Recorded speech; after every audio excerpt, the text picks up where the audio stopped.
Hey friends, your pal Mike Shea from Sly Flourish here with another episode of Sly Flourish's Lazy GM Prep. In this weekly show, I go through steps from Return of the Lazy Dungeon Master while preparing for my Sunday role-playing game. This time, I am running a homebrew campaign set in the world of Numenera by Monty Cook Games. I've been running this campaign now for quite a few weeks. I think this is like my 14th episode or so. And it is built on the Cypher system. It's not Dungeons & Dragons. It's using the Cypher system. And it is a fantastic high fantasy, science fantasy adventure. This show, like all of the work of Sly Flourish, is brought to you by the patrons of Sly Flourish. If you enjoy the show and you like what I do, you can help me out by becoming a patron of Sly Flourish. You get access to all kinds of exclusive material, exclusive behind-the-scenes videos and video previews and adventures and source books and all kinds of great stuff that you can get by becoming a patron of Sly Flourish. But most of all, you get to help me put on shows like this. So to the patrons of Sly Flourish, thank you so much for your support. And the link to become a patron is in the show notes for either this podcast or this video, depending on how you're watching this. Yeah, so we took a week off last week. I had a bunch of players who went off to Origins, so they were not around, and we took the week off. And so I did a video last week about running Wild Beyond the Witchlight. If you look at my video series, you can find a series of videos, a playlist of videos for me talking about Wild Beyond the Witchlight. So if you want to hear me talk about that, I have a whole set of videos where I talk about Wild Beyond the Witchlight. But now we got to get our heads back into Numenera.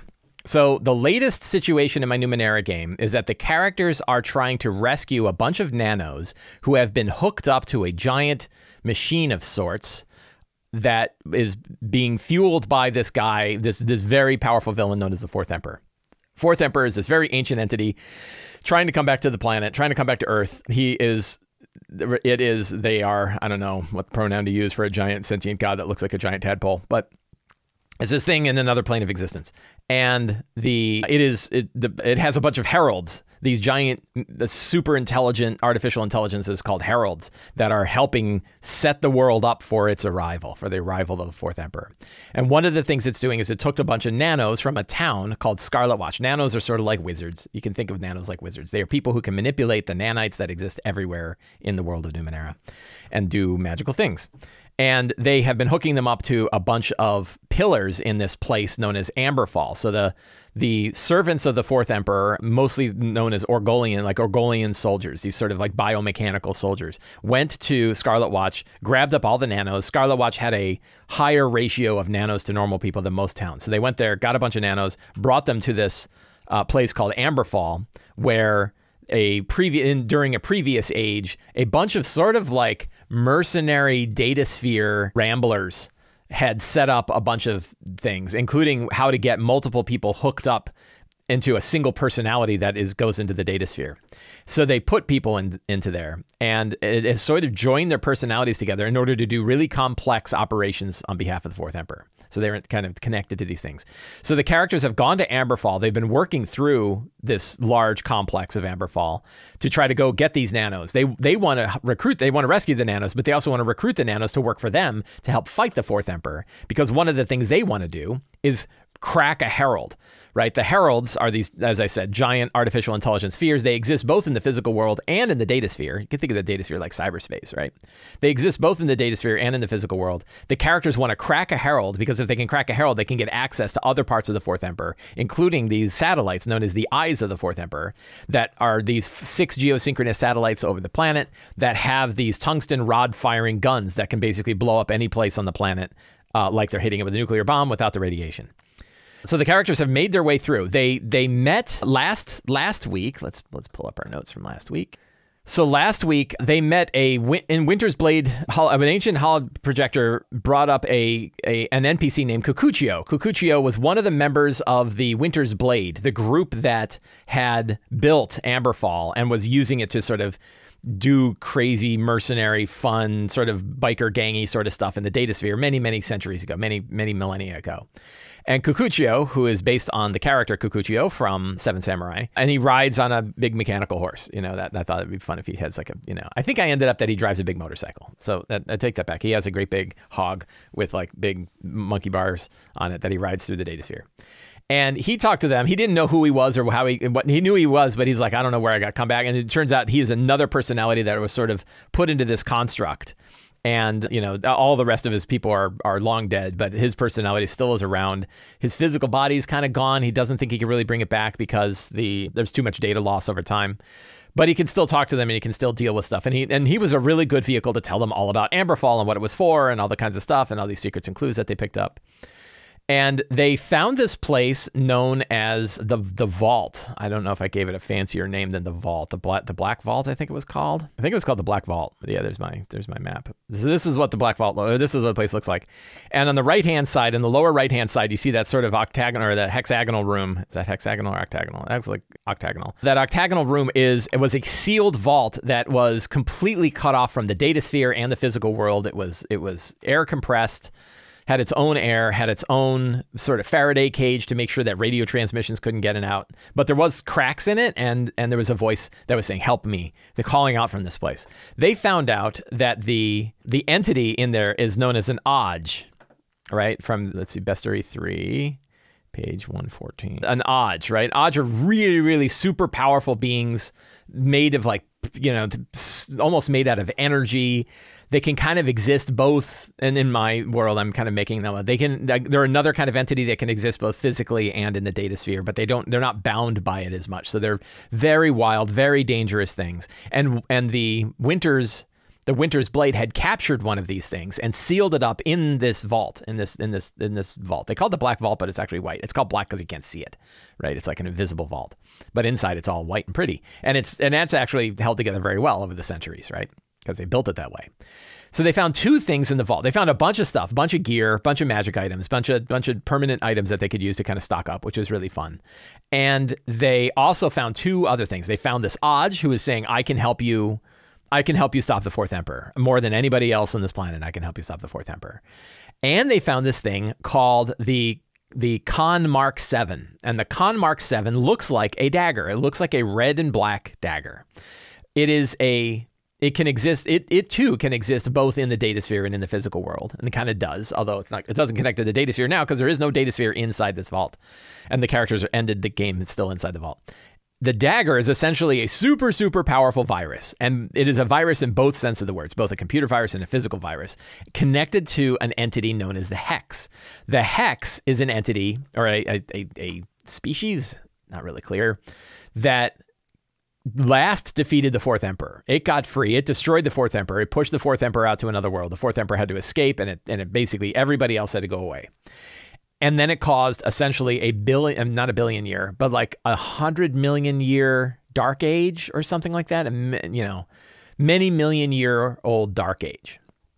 Where there's no record of like what happened there. There's no understanding of what happened there. And it lasted for a long time. And it's because it was essentially a virus that got free and destroyed everything on the planet, didn't destroy all life and everything like that, but it certainly like broke everything down to just, the default nature of life. And there was no more push in the data sphere. There were no sentient entities. All this stuff was kind of destroyed. Very, very few remnants of it were very few remnants survived during that age. And that was the Fifth Age, right? So they know that this dagger that has the Hex they don't know exactly what it does if they plug it in, right? If they use it or stab something with it or plug it into the data sphere or do something with it, they don't know exactly what will happen. But they do know two entities really fear it. One, the Oj, and two, the Fourth Emperor, right? And what will the characters do with this thing, right? The Oj, they learned from... So the one being that they have that's helping them kind of understand what they've got is their old pal. He always refers to himself as like, I'm your friend. And like, you're not our friend. You're like a crazy lich thing. He's like, no, I'm totally your pal. And that's Tacron the Exegate. Tacron was actually a human being at one time, but over 1,000 years had turned himself into a completely cybernetic entity. And he's essentially like a lich, right? He's they carry around this chrome skull. The chrome skull is connected through radio back to the actual Tacron who's back in this vault called the Vault of Tacron that they had gone to long before. And he speaks to them about it. And he can exist both in everything can exist in the data sphere now. Sorry. He talks to them across both worlds. And he is like, let me tell you about the Oj, right? And let me tell you about the Hex, right? And he can kind of explain to them how dangerous this is. He has a goal and an agenda. And the destruction of humanity through the use of the Hex is not it, right? He doesn't want that because then where does he go? What happens to him, right? It could destroy him as well as anybody else. he wants to be connected to the Fourth Emperor datasphere. He kind of wants control over it, right? He would love more. I think his agenda right now, the thing he wants more than anything else, is for them to crack a herald and then connect him, so he could have herald-like powers, right? I think he would be happy to be a herald for them, right? And he would still be an ally, but it's like, can you really trust him? Like, is his motivation the same as the motivation of humanity? Can you hope so? Like, as long as it's connected, but he's not a benevolent entity, right? He's definitely not. So I don't know if the players have ideas about what they plan to do with Tacron, but they did make an agreement with him that he would help them out if they would connect him to the Fourth Emperor datasphere. And I think the time when they're going to do that is when they crack a herald and get in and do that. So that's, that's a very long-winded way of saying, where are things? But that kind of helps us understand where we're getting started, right? And our job now is to come up with an adventure for today, which I think is going to be great. I already feel good about like where things are and where things are going and everything like that. So today is 19 June, Sunday, Numenera. Cool. So our characters, we always begin with we follow the 8 steps from Return to the Lazy Dungeon Master. If you were wondering what tool and application I am using to do these notes, it is Notion. You can find a link in the show notes, both for the podcast and for the YouTube, down in the show notes below. We start off with 8 steps, and the first step is to review the characters. So we have Baiko. Baiko is an intuitive Jack who rides the lightning, played by Pat. Unfortunately, Pat will not be able to make the game today. He has something going on. We have Cecilia. Cecilia is played by Sharon. Sharon will be there. A hideous Jack who wields power with precision. She is actually an entity that existed during the Fourth Age. It would be definitely more interesting for her to find out how her species relates to the Fourth Emperor. And I think a secret and clue that we can tie to Cecilia is that the Fourth Emperor built some existing species and built entirely new ones during the Fourth Age. Cecilia's bee people, I don't know what they're called, species, actually was around as early as the Third, or maybe even the Second Age. The Fourth Emperor found the hive-like structure of Cecilia's race, Cecilia's species. The Fourth Emperor found the hive-like structure of Cecilia's species to be particularly useful for how it wanted to control on the planet.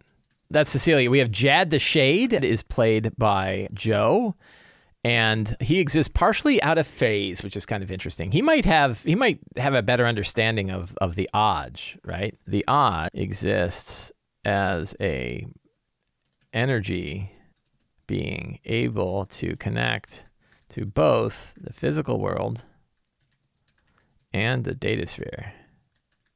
It can connect to the datasphere naturally to beings like the Aj as a voice of the datasphere. Almost godlike or spirit-like entities that don't have to play by the rules. That's cool. So that's Jad Jashay. Jad, the reason I bring that up now is because Jad might have this information. Jad might realize that this is true. We have Juniper. Juniper is played by Juliet. Juniper is a cheerful nano who possesses a shard of the sun. She is beginning to lose her cheer the longer that she's been facing off against the Fourth Emperor. She has been less cheerful the longer that she's been spending understanding what's been going on with the Fourth Emperor, but she still has a shard of the sun. Her mother is here in Amberfall. Her mother, and they know it, right? Her mother is connected to, let's see, who's her mother? Cassandra. Put her in the NPCs. So Cassandra is what they refer to as a facilitator. So, and a secret we could have here is Juniper's mother, Cassandra, is able to help the nanos of Scarlet Watch single entities known as, so I need a cool name, Quad something. Quad folk, not Quad folk. But they are essentially 4 human beings joined together mentally into one entity. And this is going to be important. This is something that I think is going to happen. They're essentially creating this new species. And the new species, Quadrons. we'll call them. But I'd like a better, like, what would a species name for 4 human beings joined together be? Like, what would that be? So the only way for them to survive was to become these beings. They will die if they're disconnected directly from their systems, right? If the nanos, if the we're going to keep calling it quadrons.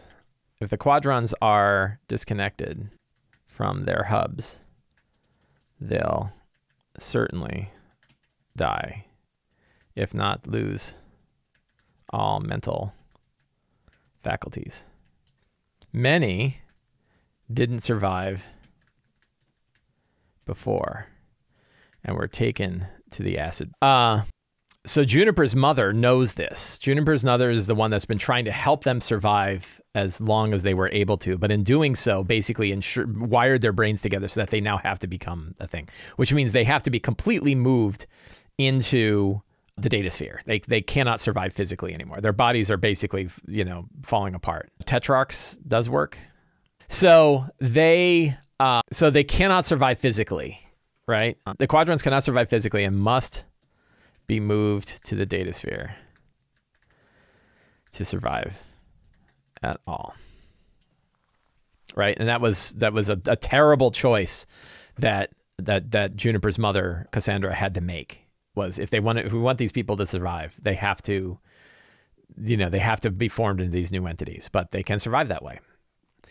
And they're different, right? Like we think about 4 personalities put together into one. They don't act like people anymore, and their motivations aren't the same. So we're going to see what that's like. So I still haven't even gotten through all the other characters. Then we have Nikia. Nikia is a beneficent jack who acts without consequence, who has now been basically following Cecilia. And whatever Cecilia needs, Nikia follows. And then we have Samji 1138L, a protective glaive who fuses flesh and steel. And he is one of a number of different beings, constructed beings that were built long ago. And I think let's see. So now I think Samji will be back. So I can finally put in the Samji secret, is one of many such warrior constructs with an army waiting beneath the Jade Colossus. I'm combining 2 other Numenera adventures, Slaves of the Machine God and Jade Colossus, together. I'm taking a couple of different ideas and putting them together into one that can connect to Samji. So those are the characters. Our strong start is, the big one is the decision. They picked up a nano who was the Orgolians were trying to keep a nano alive, and the nano is dying. Right? They found a nano that the Orgolians were trying to, fix up and then connect back into the hub, but the nano is dying. The nano is dying and has rejected being connected again. And the only way that they can get this nano back is to reconnect him into the data sphere. So we have a timer. That timer is this nano is dying. But they have a choice, right? Do they take the Con Mark 7? Do they release the Aj? Those are the big questions. And essentially you have one world ending for 3. We are at the junction of 3 different potential world ending forces. The Aj is probably the least dangerous of them. But the Aj is very dangerous. You release the Aj and it gets back out in the data sphere. You'll never get it back again. It destroyed like more than half of the Winter's Blades to try to capture this thing. But they did, right? And so if you let it free, it is a very, very powerful entity. If you release the Aj won't do anything that you want it to do unless you have a way to threaten it. And the only way to threaten it is the Con Mark 7, which means if you're going to release the Aj, you need to have the Con Mark 7. Now you could take the Con Mark 7 without the Aj and just leave the Aj sealed up here and say, like, we really don't know what value you provide to us, so we're just going to take it, But the Aj might be a way to have major leverage against the 4th Emperor and not have something that could totally end the world, where the Con Mark 7 might totally end the world. So you have 3 potential world-ending things going on here. So that's kind of fun. But that's really where the start is going to go, is that the nano is dying. They're going to have to make a choice. Do they release the Aj? Do they keep the Con Mark 7? What are they going to do? And then so there's a few different places they can go. For the locations, we have Amberfall, the War Machine Ruins, right? And they have, at this point, so they're in that lower right area. They don't really need to worry about, they've seen the rest of this place, I think. So there's really only a couple places they can go. And there are cracks in the wall so they can break into the back of this chamber on the left-hand side, which is where the final boss, for this place anyway, the boss Orgolian is there. That could be a pretty big one. And then this quarter circle hall, that's actually the hub. That's where all the nanos are. And they can probably see it from control panels and stuff like that in here. So I think they're going to have the choices for the world-ending choices. And that's, do you take the Con Mark 7? Do you release the Odge? Those are the big questions. I guess those are the real big ones at this point, right? And then the couple different places they could potentially travel to are the throne room and the hub. The throne, inhabitant-wise, so let's see. We can do some good old-fashioned, so if we're going to go to our fantastic locations here, we can do some good old-fashioned lazy DMing and say, what are 3 interesting features of the throne room? We could have like a cybernetic datasphere hub / throne, probably built out of a skull, like a big mechanical Tyrannosaurus skull. We have, so what other kind of cool things could be that they would have here? They probably have like trophies of the kills of the Winter's Blades. And these could be like, you know, this is one where you could do like weird cybernetic dinosaurs. So we could have a saber-tooth cat thing. You could have like a war mammoth. What would be some other interesting? A giant snake. Yeah, Horizon Zero Dawn, exactly. We're just stealing. We're stealing directly from Horizon Zero Dawn. A big pterodactyl, or big pterodon.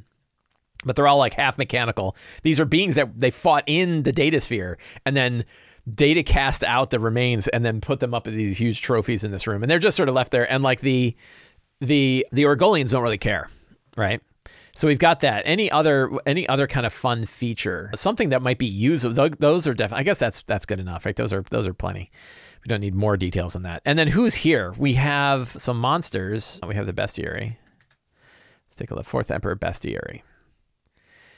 And there's probably a couple of Orgolian Myrmidons here, right? We're gonna make this a big chamber. So probably 2 of these. They're level 6. We have an Orgolian, let's see. We have an Orgolian Envoy. No, there was another thing. What was it called? The Overlord Automaton. That's it. 123. Come on. There it is. Hey, look, B-person. Odilins. That's, you know, that Odilin is kind of interesting because that could be sort of like Cecilia. The Overlord Automaton, right? So we definitely have... I lost my place. So we have Orgolian Myrmidons. We probably have 4 regular Orgolians. Soldiers. But we're going to make these pretty low level, like level 3s. Maybe even level 2s, because we want them to be minion-like, right? So you can drop them really fast. And I already forgot the name of the thing. Overlord Atom. And that is page 123. Yeah, so that's going to be a big fight. Now, this is one where if they release the Odge, I think the Odge is going to do tremendous work against these creatures, because this is a huge fight, right? The automaton is what level? It's level 6, right? So, you know, level 6. So to give an idea, like the level 3 times the level is your DC to affect it, right? Or your DC to defend against it. And it has 3 times that many, and has that many hit points. So it has 18 hit points. That's how like levels work for monsters in Numenera. So it's probably the thing I like best about Numenera. If you want to know like what I really enjoy most about Numenera, it's that every challenge, which includes monsters, essentially are a level. And the level tells you how hard it is to do something against it, how hard it is to defend against it, how much damage it does, and how many hit points it has. All of that is based on that level. And basically what you do is you take that level and so you take that level and you multiply it by 3. That is the DC essentially to affect it. So you need to beat an 18 in order to survive. And you can do it by lowering steps, which is the other mechanic of Numenera, is taking and lowering steps. So that is really, interesting. And the Odge can help them significantly in the throne room. And I think that's something I want them to recognize, right? Is that like the Odge knows what's in the throne room. No, it can't know because it can't get out, right? I don't know. I just have to tell them. Oh, then we have the hub, right? It's the other major chamber in this place. And it has pillars connecting up 4 nanos together. It has crystalline monitors like up above that sort of keep track of everything that's going on. And there's probably 4 Orgolian soldiers and 4 Orgolian testers manipulating each of the 4 Orgolian testers manipulating each of the hubs. I think there's more hubs than that, right? I think there's 5. So there's probably 4 Orgolian soldiers and there's 5 testers, 1 for each of the hub. So that is the locations, right? And those are the major locations for this. And that is going to be cool. So we've got our strong start. We've got our scene. So then they escape, right? They have the hub and then the escape, which is probably the data sphere. And then returning to the hive, which is their data sphere headquarters that they have, right? And that, I think, and then they have big decisions. And the next step probably is going to be how to crack a herald. So that helps, right? So what secrets and clues? So we've got kind of our scenes. I think that's a good variety of scenes for for the game today. But we probably want to tie a few secrets and clues to that last part about like when they're deciding to crack a herald, what exactly does that mean? So a herald is mostly isolated from the data sphere, but manipulates subjects through a level 9 gateway entities. ICE. I'm stealing that from Neuromancer. I think it was Intrusion Countermeasure Electronics. Hey, my mom is here. Hi, Mom. Happy Father's Day to George. So, yeah. So cracking it, even if you can go up to the door and start to crack it and try to break into the herald, you're going to have to defend yourself against the Intrusion Countermeasure entities, ICE. And nobody's ever tried, so nobody even knows what they're like. I think that's pretty good. That looks like 8 secrets, so a couple more secrets related to cracking heralds. Each herald is isolated from one another.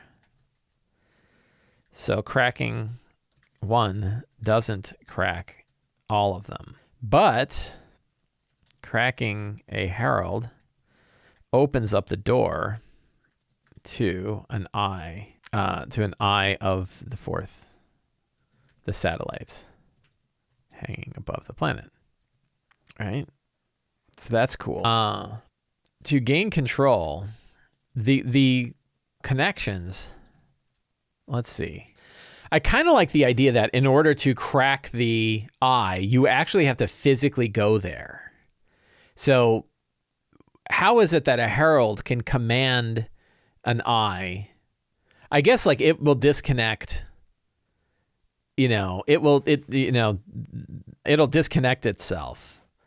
So cracking an eye requires data casting there directly and real casting out into the satellite. The internal chambers of an eye haven't been inhabited for hundreds of millions of years. If I'm going to complain about Numenera, I have a complaint. I probably have a few complaints, but I have kind of one big one, which is 1 billion years is too much time. That I don't know exactly what got them to say that it was 1 billion years. But the problem is like it's not clear that anything would last even 100 and even 1 million years, right? Like 1 million years is so long that like any kind of degradation of something, it's going to turn it into dust, right? It's not going to exist. I don't know if you had a block of steel and set it outside. I don't think it would last 1 million years, right? I think it would last thousands of years, but I don't think it would last millions. So I think that to the idea that you would go into a satellite that's up in space, even in a vacuum, right? I don't think even in a vacuum that something could last 100 million years. I'm not sure, right? Millions of years, maybe, right? I don't know. It's hard. I mean, like, how old is the moon, right? Like, let's do the little side research, yeah. Hey, friends on Twitch, how old is the moon, right? And like, things, it feels like things can't last that long. And so I have a hard time trying to describe things. Like the idea that like Nokia would have a Nokia phone, and that's what he was named after. That works if it's like 1,000 years. So the moon is apparently 4.53 billion years old. So, okay, that's 4 times older than the length of time that's existed here. So maybe, but that's also the moon, right? So like a Nokia phone is not going to last that long. It's going to break down, right? Anything that you would put into a desert is not going to be around after 1 million years, right? Like, I mean, I guess we have fossils that go back that far, right? So maybe, I guess if we try to look back and say, what are we able to see that's more than 1 billion years old now? And could somebody have built a structure that would still be standing that could last that long? I have a hard time with that. So I kind of hand wave the time. I wish that they were not so specific with the time. And they said that there were 5 previous eons. They could have lasted thousands to millions of years, right? And we don't know how far back it goes, right? That would have been better so that like there's a little bit more flexibility with time. And I think if I had run this campaign again, I would have described things with less amount of time, because it feels like, right. It's right. Rango Fires, a highly advanced civilization with environmentally friendly tech would leave little to no trace, right? There would be almost nothing left, right? I read an article that was saying, like, how do we know there wasn't an advanced society on Earth before? And it was so long ago that every part of it has been destroyed, right? And you're like, I'm not sure that that's an impossibility, right? You think, well, you find something. Like we found troglodytes, right? And troglodyte fossils are not troglodytes, right? Troglodytes? No, I don't think that's what are those called. Those like weird fish things that we found that are millions of years old. Yeah, and fossils are only found with incredible luck, right? Trilobites, that's what I'm thinking of. Not troglodytes are like cave dwellers. No, trilobites, right? How old are trilobites? So I have a hard time with the time frame. That's one of my big issues. Absence of evidence is not evidence of absence. That's correct. We don't know, right? Right. But the question is, could something have survived that long? And the answer is like, who knows? So I'm playing loose with the science, because I'm like, could there be a satellite that's been up there for hundreds of millions of years, right? Because if you pretend that every age, and there have been 9 of them, and that you say each of them were roughly equivalent, that means that it was like the Fourth Empire was 600 million years ago, which means the satellites that were built during the Fourth Age are 600 million year old satellites. I mean, that's big in scope, but what the hell would that look like? Are you telling me not a single particle flew through the air and hit it and destroyed it in all that time? That seems like a long time. So, yeah. So that's my complaint. So I got some good secrets and clues here. I think I've got enough to certainly play with it. I've got my fantastic locations, right? Those are all set. I've got these. Do we have any other NPCs? So I don't know that we need any other. I guess like, we could have a person. Let's go to my names here, right? And Janelle, I think will be our, and let's, a good last name, Sydney Sardony. Janelle Sardone is the disconnected who is dying. And I think we have Demi, right? Demi of Scarlet Watch is probably an NPC they might talk to. And we have Kren. And we are going to have Rabbit. These are kind of their regular friends and NPCs. A group that the characters really liked, and I'd love to find a way to bring them in, is Navro and Burham. They're always fun. And the Quadrons are NPCs, right? And how many? There are 5 of them, right? And I think the Quadrons, like, they don't even really have names. They're really hard to communicate with. They don't, like, when they try to speak, I think that they look like sort of formless, tall humanoids in the datasphere, and they move kind of slowly. They sort of have like these void-like eyes. You know, they look sort of like the aliens from Close Encounters of the Third Kind, kind of like long limbs. They move sort of slowly. I've just rewatched the movie The Green Knight, and there's a great scene where they're walking along and they see some giants walking along the horizon. And I think of them like that. They're sort of like these otherworldly entities. They don't really understand you. You don't really understand them. They barely know of each other's existence, but they're there. You know, I think that and the only one who can really talk to them is Cassandra. And that's just because she doesn't know why, but she's just able to kind of work with them and steer them. But it's not like talking to them, you know?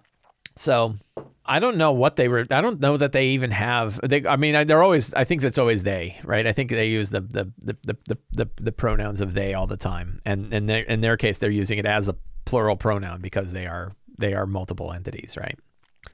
So I think that's what the quadrons look like. Monsters, I've already listed up a bunch of monsters that I have in here, so I don't really need to add another monster list. And treasure, they've already just got piles of treasure last time, so I'm not going to worry too much about treasure this time. So I'll keep my Fourth Emperor Bestiary list, but I'm not going to worry about my treasure piles here. So yeah, so that I feel solid about the game today, boy. I'm feeling good. I feel like we've got what we want. So with that, now that I've got my notes together, I want to thank everybody for hanging out with me today. It's always a great pleasure to hang out online and prep my game. If you enjoyed this show, you can help me out by subscribing to the Sly Flourish newsletter, supporting me directly on Patreon, heading to the Sly Flourish bookstore and picking up any of my books, or subscribing to my videos on YouTube. All of the links for all of that and more are in the show notes, so be sure to check out the show notes for all kinds of good information from this show. Thank you all very much. Have a great day. Next week, we'll see where things went. And in the meantime, get out there and play an RPG. Thank you very much.